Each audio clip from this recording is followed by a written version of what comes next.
Tout au long de l'été, Russes et Ukrainiens se sont renvoyés la responsabilité des bombardements sur le site et autour. Moscou dénonce publiquement jusqu'à 26 bombardements ukrainiens sur la zone. De son côté, Kiev accuse son adversaire de positionner des armes lourdes au sein de la centrale et de procéder à des tirs vers la rive opposée du Dniepr sous contrôle de l'Ukraine. Si début août, le président Volodymyr Zelensky menace de répliquer à ces attaques russes, certains de ses soldats ne l'ont pas attendu. Le 19 juillet, au moyen de drones de petite taille, ils s'en prennent aux soldats russes présents sur le site. Le journal Le Monde commente « L'armée ukrainienne harcèle les forces occupantes jusqu'à l'intérieur de la centrale ». Le 19 septembre, un bombardement russe touche un bâtiment situé à 300 mètres d'un des réacteurs d'une autre centrale nucléaire, Ukraine du Sud, dans l'oblast de Mykolaïv. La Convention de Genève, protocole 2, ratifiée en 1977 par l'Ukraine et la Russie, alors tous deux dans l'Union soviétique, interdit pourtant les attaques contre des sites nucléaires. Je cite la Convention. Les ouvrages ou installations contenant des forces dangereuses, à savoir les barrages, les digues et les centrales électriques nucléaires, ne doivent pas faire l'objet d'une attaque. Au printemps dernier, l'occupation de la centrale de Zaporijia suscite les inquiétudes de la communauté internationale. L'Agence internationale de l'énergie atomique, l'AIEA, demande très tôt qu'une mission d'inspection accède au site. Dans un premier temps, l'Ukraine s'y oppose de peur, officiellement, de voir l'occupation russe de l'installation légitimée par une institution internationale. Au cours de l'été, un accord est trouvé. Le gouvernement de Kiev obtient que la délégation de l'AIEA transite par les territoires qu'il contrôle pour accéder à la centrale. Tandis que le président Zelensky dénonce à de multiples reprises le chantage russe au sujet de la centrale de Zaporijia, le Kremlin convoque en urgence une réunion du Conseil de sécurité de l'ONU consacrée exclusivement à cette question. Les uns et les autres jouent avec la peur d'un nouveau Tchernobyl et l'AIEA fait l'objet de très fortes pressions des deux belligérants. Kiev veut imposer une démilitarisation de la centrale quand Moscou souhaite que l'Ukraine soit dénoncée comme l'auteur principal des bombardements. Dans son rapport, l'Agence internationale demande l'arrêt immédiat des bombardements, sans évoquer l'origine des tirs, et propose l'établissement d'une zone de protection autour de la centrale de Zaporijia, sans plus de précision. Elle estime que la situation est intenable et constitue une menace permanente pour la sécurité et la sûreté nucléaire, car des fonctions essentielles à la sûreté du site, en particulier le refroidissement des installations, pourraient être touchées. Les inspecteurs de l'AIEA ont constaté de nombreux dégâts à la suite des bombardements. Le toit d'un bâtiment où sont entreposées des barres de combustible neufs ainsi que des déchets radioactifs a par exemple été éventré.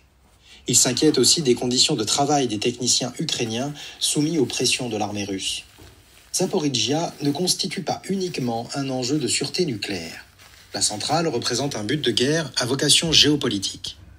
Avant l'occupation russe, les 6 réacteurs fournissaient 20% de l'électricité ukrainienne.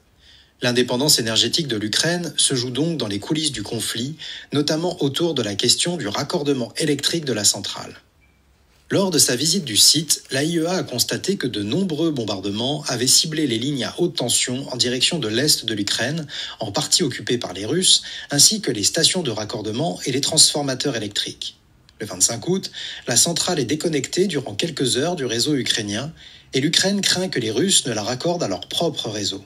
Un détournement d'énergie inacceptable, dénonce le département d'État américain. Les centrales ukrainiennes, héritées de l'Union soviétique, étaient jusqu'à récemment connectées au réseau électrique de la Russie et de la Biélorussie. L'information est passée sous les radars des grands médias, mais quelques heures avant l'invasion, l'Ukraine a procédé au découplage de son réseau avec la Russie. Une phase de test décidée plus tôt, mais qui a perduré du fait de la guerre. L'opération a facilité le raccordement du réseau électrique ukrainien avec celui de l'Europe via la Pologne en mars 2022. L'idée d'une connexion avec l'Ouest remonte à 2015, quelques mois après l'annexion de la Crimée et le début du conflit au Donbass.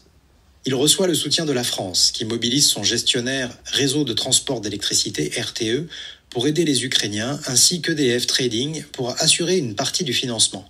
Un total de 2,6 milliards de dollars en partenariat avec les groupes polonais Polenergia et l'américain Westinghouse.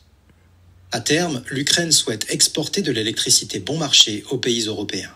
L'une des motivations de M. Poutine pour lancer son opération militaire spéciale était en fait de mettre un coup d'arrêt à la volonté des Ukrainiens d'échapper à la tutelle russe sur leur parc nucléaire, un enjeu à la fois énergétique et sécuritaire. Longtemps après la chute de l'URSS, la maintenance et la sûreté des réacteurs VVER en Ukraine, la fourniture en combustible nucléaire et la gestion des déchets ont été assurées par les Russes. Les pièces détachées des centrales proviennent de Biélorussie, comme pour tous les réacteurs de ce type en Europe. Jusqu'alors, le cycle nucléaire en Ukraine se décomposait ainsi. Le Kazakhstan fournissait l'uranium, celui-ci était enrichi en Russie, qui l'envoyait en Ukraine. En 2010, TVEL, filiale de Rosatom, l'entreprise d'État russe du nucléaire, a vendu pour 608 millions de dollars de combustible à l'Ukraine. Cette dernière est alors le client le plus important de TVEL. Dès les années 2000, l'Ukraine cherche à diversifier ses approvisionnements en combustible nucléaire et à mettre à niveau ses vieux réacteurs de conception soviétique. Les gouvernements issus de la révolution orange de 2004 se tournent alors vers le groupe américain Westinghouse. Pour ce dernier, les débuts en Ukraine sont difficiles. Le groupe connaît plusieurs défaillances. Au point qu'en 2012, un incident sérieux survient sur l'un des réacteurs de la centrale Ukraine du Sud, équipé d'un assemblage américain de combustible. Le cœur est gravement endommagé. Adapter des combustibles aux contraintes d'une technologie soviétique est une opération délicate qui exige du temps. Après plusieurs essais infructueux, Westinghouse réussit néanmoins à alimenter 6 réacteurs ukrainiens. À la centrale de Zaporizhia, 4 des 6 réacteurs fonctionnent à partir de combustible fournis par Westinghouse. Ces dernières années, les pressions russes se sont multipliées pour préserver le système nucléaire entre les deux pays. Le prédécesseur de M. Zelensky, M. Petro Poroshenko, avait promis à Westinghouse une part majoritaire du marché du combustible avant de se raviser et de lui accorder moins de contrats qu'envisagé. À partir de 2019, les Ukrainiens, bien décidés à éloigner les Russes de leur industrie nucléaire, changent de ton. Cette année-là, un nouvel accord prévoit une baisse des commandes de combustible à la Russie. Energoatom, l'exploitant des centrales nucléaires en Ukraine, décide de se fournir principalement chez Westinghouse.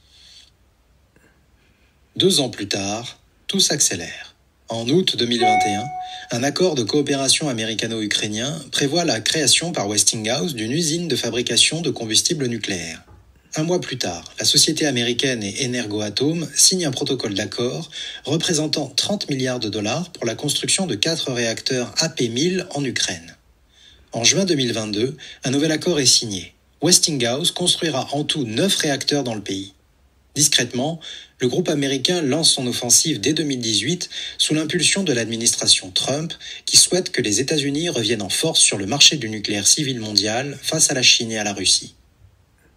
Le rapprochement entre l'Ukraine et les États-Unis préoccupe M. Poutine. À ses yeux, il s'agit non seulement d'un affront, mais aussi d'une menace. Le nucléaire est une technologie potentiellement duale, à la fois civile et militaire. Pour appréhender la réaction de Moscou, il convient de revenir au mémorandum de Budapest de 1994 signé par l'Ukraine, la Russie, les États-Unis et le Royaume-Uni, ainsi plus tard que par le reste des puissances nucléaires déclarées, soit la France et la Chine. Le document avait amené les Ukrainiens à accepter le renvoi à Moscou de l'arsenal nucléaire présent sur leur sol et hérité de l'URSS, contre des garanties strictes d'intégrité territoriale et de sécurité. Salué à l'époque comme un modèle de désarmement nucléaire, l'Ukraine signant en parallèle le traité de non-prolifération, le TNP, le mémorandum comporte pourtant une faille de taille. Les garanties de sécurité ne sont accompagnées d'aucune obligation réelle de défendre l'Ukraine et aucune sanction ou mesure contraignante n'est prévue en cas de violation du texte par l'un des pays. Or, depuis l'annexion de la Crimée en 2014, une partie des élites ukrainiennes ne cesse de regretter publiquement le désarmement intervenu une dizaine d'années plus tôt. Ce débat dépasse les frontières de l'Ukraine. En juin dernier, M. Radoslav Sikorski, l'ancien ministre de la Défense et des Affaires étrangères polonais, a déclaré que la Russie avait violé le mémorandum de Budapest et que, par conséquent, l'Occident pouvait offrir des ogives nucléaires à l'Ukraine afin qu'elle puisse défendre son indépendance. 5 jours avant l'invasion russe, le 19 février 2022, à la conférence de sécurité de Munich, M. Zelensky fait référence au mémorandum de Budapest de 1994 en expliquant que si une renégociation ne s'enclenche pas rapidement entre les parties signataires, son pays considérera qu'il n'est plus tenu de respecter ses engagements historiques. Je le cite. « L'Ukraine a reçu des garanties de sécurité pour avoir abandonné la 3e capacité nucléaire du monde. Nous n'avons pas cette arme. Nous n'avons pas non plus cette sécurité. » Fin mars, lors des négociations de paix entre Russes et Ukrainiens sous l'égide du président turc Recep Tayyip Erdogan, M. Zelensky se déclare prêt à la neutralité de son pays et promet de ne pas développer d'armes atomiques, comme l'écrit le Financial Times, si la Russie replie ses troupes et si Kiev reçoit des garanties de sécurité sérieuses. Le président ukrainien explique : « Le statut non nucléaire de notre État, nous sommes prêts à y aller. Si je me souviens bien, c'est pour ça que la Russie a commencé la guerre. »